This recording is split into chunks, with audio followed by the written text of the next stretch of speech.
बोलिए शंकर भगवान की जय। मैं विशाल शर्मा आपके सामने हम बड़ा ही सुंदर मास श्रावण मास की कथा का श्रवण कर रहे थे कि किस प्रकार से श्री सनत कुमारों को भगवान शिव शंकर श्रावण मास की महिमा बता रहे हैं। भगवान शंकर ने सनत कुमारों को श्रावण मास के 3 अध्यायों की बड़ी ही सुंदर कथा सुनाई। आज भगवान शंकर श्री सनत कुमारों को श्रावण मास का 4था अध्याय श्रवण करवा रहे हैं। जिस अध्याय में, जिस कथा में भगवान शंकर सनत कुमारों को धारण तथा पारण व्रत तथा रुद्रवर्ती व्रत के बारे में बताते हैं तथा किस प्रकार से एक वेश्या जो पाप में डूबी रहती थी उसका भी इस व्रत के करने से कल्याण हुआ, समस्त पापों को नष्ट करके भगवान शंकर के चरणों में जिसने स्थान प्राप्त किया। तो आइए आज की कथा को हम शुरू करते हैं। बोलिए हर हर महादेव। तो भगवान शंकर सनत कुमारों को कहने लगे, हे ब्रह्मपुत्रों, आपकी सेवा से प्रसन्न होकर ही मैं इस कथा को आपको सुनाने जा रहा हूं। कहने लगे, श्रावण मास की प्रतिपदा तिथि से, प्रथम तिथि से ही जीव मेरे व्रत का, मेरे पूजा पाठ का संकल्प करे तथा उसे पूरा करे। एक दिन धारण तथा दूसरे दिन पारण व्रत करे। धारण में उपवास रखे तथा पारण भोजन से वहित करे। इस प्रकार से धारण तथा पारण व्रत करने से भी मैं बड़ा प्रसन्न होता हूँ और अंत में उसका उद्यापन करे। बताया कि व्रत करने वाला प्राणी प्रथम मास की समाप्ति पर कीर्तन, पुण्य वाचन, भगवान का जागरण, भगवान की कथा तथा भगवान के मंत्रों का जाप करे। बताया गया भगवान शंकर की पार्वती के सहित पूजा करे तथा श्रवण, कीर्तन आदि उस प्रतिमा के सामने बैठकर करे। भगवान के मंत्रों का जाप आदि करे तथा प्रातःकाल उठकर हवन करे। बताया गया कि मृत्युंजय मंत्र ओम त्र्यंबकम यजामहे सुगंधिम पुष्टिवर्धनम उर्वारुकमिव वंदनाम मृत्योर्विमुक्ष्यमामृता, इस मंत्र से तिल तथा चावल से आहुति देकर भगवान के निमित्त हवन करे। तथा बताया वाम देवाय विद्महे महादेवाय धीमहि तन्नो रुद्र प्रचोदयात्। इस प्रकार से घृत तथा चावल की आहुति भगवान शंकर के निमित्त देवें। षडाक्षर मंत्र ओम नमः शिवाय, इस मंत्र से खीर की आहुति देवें तथा फिर पूर्ण आहुति देकर सारा फल भगवान शंकर के चरणों में समर्पित कर देवें। इससे भगवान शंकर बड़े ही प्रसन्न होते हैं तथा इस तरह से जो व्रत धारण करता है उस मनुष्य के सारे पाप नष्ट हो जाते हैं। भगवान कहने लगे, हे मुने, आप ध्यान से सुने, स्त्री तथा पुरुष सभी इस व्रत को धारण कर सकते हैं। प्रातःकाल भगवान की पूजा करें तथा अपना कार्य करने के बाद मेरे ही जाप में तथा नाम का गुणगान अपने मन ही मन में करते रहे। ये पूरा दिन मेरे नाम का स्मरण करते हुए व्यतीत करना चाहिए। इस प्रकार से कहने लगे। व्रत की समाप्ति पर उद्यापन के समय ब्राह्मणों को वस्त्र आभूषण भेंट करें। बताया गया कि ब्राह्मणों को भोजन करावें तथा इस प्रकार से जो व्रत करता है उससे मैं बड़ा प्रसन्न होता हूँ। बताया गया एक रुद्रवती नाम का व्रत होता है जो मुझे बड़ी प्रिय है। रुद्रवती व्रत का मतलब क्या है? भावार्थ तथा अर्थ रुई की बत्ती।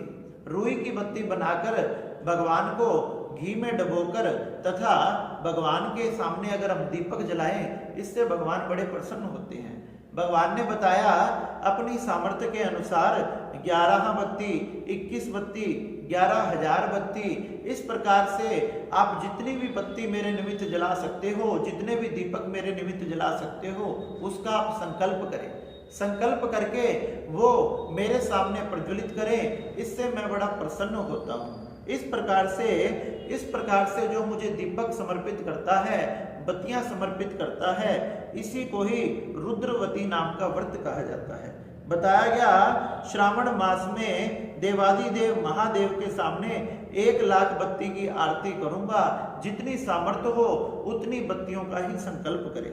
बताया गया व्रत की समाप्ति पर 71,000 बत्ती तथा रोज 1 लाख रुद्रवती बत्तियों को प्रज्वलित करें। तथा बताया गया कि उन बत्तियों को शुद्ध घी में डुबोकर ही जलाएं। संसार के स्वामी महादेव इससे बड़े प्रसन्न होते हैं। कहने लगे, हे सनत कुमारों, ये व्रत मुझे बड़ा प्रिय है। ब्रह्मपुत्र सनत कुमार कहने लगे, क्या प्राचीन समय में किसी ने इस व्रत को धारण किया था? क्या उसका कल्याण हुआ था? अगर ऐसा कुछ हुआ था, वही हम आपसे सुनना चाहते हैं। भगवान शंकर सनत कुमारों का ये प्रश्न सुनकर बड़े प्रसन्न हुए और सुनाने लगे, इसी संबंध में तुम्हें एक प्राचीन इतिहास कहता हूं। एक समय की पुरानी कथा है। शिप्रा नदी के किनारे, शिप्रा नदी के किनारे रमणीय तथा उज्जैनी नाम की नगरी है, जिसे हम आज उज्जैन कहते हैं, जो शिप्रा नदी के किनारे है। वहां एक सुगंधा नाम की स्त्री रहा करती थी, और वो स्त्री कोई आम स्त्री नहीं थी। वह स्त्री अपने देह का व्यापार करती थी, जिसे हम वेश्या कहते हैं। वो वेश्या वृत्ति में हमेशा लगी रहती थी। उसने अपने घर का त्याग कर दिया। घर का त्याग करके पराये पुरुषों का धन चुराया करती थी, हड़पा करती थी, उनको लूटा करती थी। उस स्त्री ने ना जाने कितने हजारों पुरुषों के धर्म तथा ब्राह्मणों के धर्म तथा उनके कर्मों को नष्ट कर दिया। इस प्रकार से वह जो सुगंधा नाम की स्त्री थी, वह बड़ी ही सुंदर थी। उसके शरीर से एक ऐसी सुगंध आती थी जो 1 कोस तक फैल जाती थी।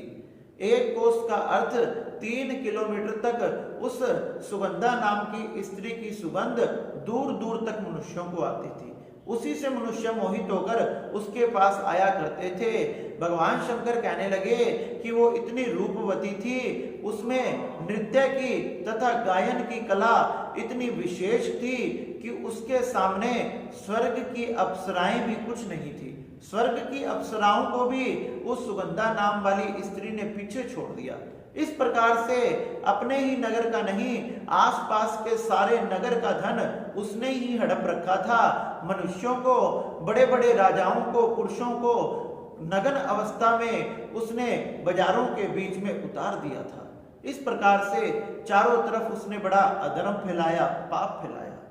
एक समय की बात है, एक समय वह घूमती घूमती शिप्रा नदी के किनारे पर गई। जब वह शिप्रा नदी के किनारे पर गई तो उसने क्या देखा? सामने से एक बड़ी संतों की टोली आ रही है, जो शिप्रा नदी के किनारे बैठकर कोई शिप्रा नदी में स्नान कर रहा है, कोई सूर्य नारायण भगवान को जल दे रहा है, कोई भगवान शिव की पूजा कर रहा है, कोई भगवान विष्णु की पूजा कर रहा है, कोई तपस्या कर रहा है, कोई भजन कर रहा है। इस प्रकार जब उसने संत महात्माओं ऋषियों को यह भक्ति युक्त कर्म करते हुए देखा, तो देखते ही देखते उसके सामने क्या हुआ?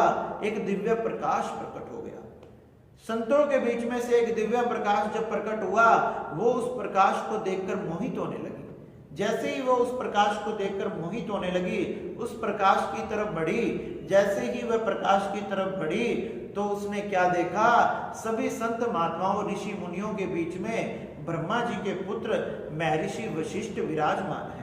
महर्षि वशिष्ठ के जैसे ही दर्शन किए, उनके मुखार बिंद से मानो हजारों सूर्यों के समान तेज निकल रहा था। उनके दर्शन करने मात्र से उस वेश्या की बुद्धि, जो हमेशा पाप में लगी रहती थी, वो उसकी पाप में बुद्धि धर्म में लग गई। धर्म में मानो कैसे लग गई? उसके मन में एक पल में ही संकल्प प्रकट हो गया कि मैंने अपने जीवन में इतने पाप किए और ये साधु संत महात्मा देखो भगवान की पूजा कर रहे हैं। अरे मैं घंटों खड़े हो होकर मनुष्यों का इंतजार करती थी, और जब कोई पुरुष नहीं आता था मैं बेचैन होकर अंदर जाकर बैठ जाती थी। अगर इतना ही इंतजार मैंने उस परमात्मा का किया होता तो वो परमात्मा मेरे सामने प्रकट हो जाता। एक संत महात्मा के दर्शन करने मात्र से जीव के पाप नष्ट हो जाते हैं। ऐसा ही उस सुगंधा नाम वाली स्त्री के साथ हुआ। उसकी बुद्धि जो हमेशा पाप में लगी रहती थी, आज उसकी बुद्धि अच्छे कर्म के बारे में सोचने लगी। वह महर्षि वशिष्ठ के चरणों में जाकर गिर गई, रोने लगी, विलाप करने लगी, है मेरे ऋषि मेरा कल्याण करो, हे संत महात्मा मेरा कल्याण करो, आपके सिवा कल्याण का कोई साधन मुझे दिखाई नहीं देता। इस प्रकार से जब वह तरह तरह से विलाप करने लगी, महर्षि वशिष्ठ ने कहा, हे बद्रे, हे पुत्री, हे बेटी, तुम खड़ी हो, तुम क्यों विलाप कर रही हो, मुझे इसका कारण बताओ। वह कहने लगी, हे महात्मा, मैंने अपने जीवन में इतने पाप किए हैं कि जिनकी गणना कर पाना भी बड़ा कठिन है। अरे मैं वेश्यावृत्ति किया करती थी, देह का व्यापार करती थी, और पाप कर करके मैंने सभी तरफ के नगर के लोगों को लूट लिया, उनके धन को छीन लिया, उनके धर्म को भ्रष्ट कर दिया। इस प्रकार से मैंने अपने जीवन में बड़े पाप किए हैं। अब ऐसा कोई उपाय बताओ जिससे मेरा कल्याण हो जाए। महर्षि वशिष्ठ कहने लगे, हे बद्रे, हे पुत्री, तुम चिंता मत करो, मैं तुम्हें एक महान शक्तिवान व्रत बताने जा रहा हूं, जिसके करने मात्र से तुम्हारा कल्याण हो जाएगा। अरे भगवान शंकर बड़े से बड़े पापी पे, बड़े से बड़े दुष्ट पे, बड़े से बड़े धर्मात्मा पर कृपा करने वाले हैं, तुम उन्हीं की शरण ग्रहण करो। श्रावण मास में रुद्रवती नाम का व्रत करो, भगवान शंकर की सुबह पूजा करके रोज उनका दीप दान करो। जितनी सामर्थ्य हो, 11, 21,000, 2,000, 11,000, 21,000, 71,000, 1.25 लाख, लाख रुई की बत्तियां बनाकर भगवान के सामने प्रज्वलित करो। इसका बड़ा मातम है। अगर तुम रोज प्रतिदिन ऐसा करोगी तो तुम्हारा अवश्य कल्याण होगा। जैसे ही उस सुगंधा नाम वाली वेश्या ने ये सब महर्षि वशिष्ठ के मुखारबंद से सुना, तो वो अपने नौकर को लेकर, सारे धन को लेकर काशीपुरी नगरी में चली गई, जहां भगवान शंकर साक्षात विराजमान है, जो काशी भगवान के त्रिशूल पर विराजमान है। उस काशी में जाकर वह बड़े बड़े पुण्य करने लगी तथा भगवान शंकर की पूजा करने लगी। रोज रुद्रवती का व्रत करती, अपने हाथों से रुई की बत्ती बनाती, घी में डुबोती और भगवान के सामने प्रज्वलित करती। ऐसे करते करते जब श्रावण मास पूरा व्यतीत हो गया, तो उसके जन्म जन्मांतर के जितने भी पाप किए थे वो सब नष्ट हो गए। पाप नष्ट होते ही देखते सभी लोग उसकी तरफ देखते रह गए और उसके शरीर में से प्राण निकलकर भगवान शंकर के चरणों में समाहित हो गए।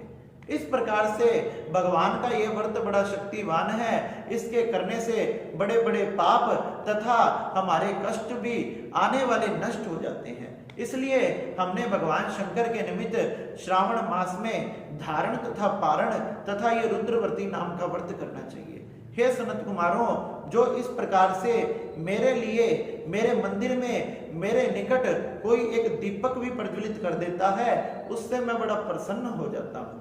इस प्रकार से भगवान शंकर ने सनत कुमारों को ये श्रावण मास के 4थे अध्याय की बड़ी ही सुंदर कथा सुनाई तथा सनत कुमार ये सुनकर प्रसन्न हो गए और भगवान की जय जयकार करने लगे।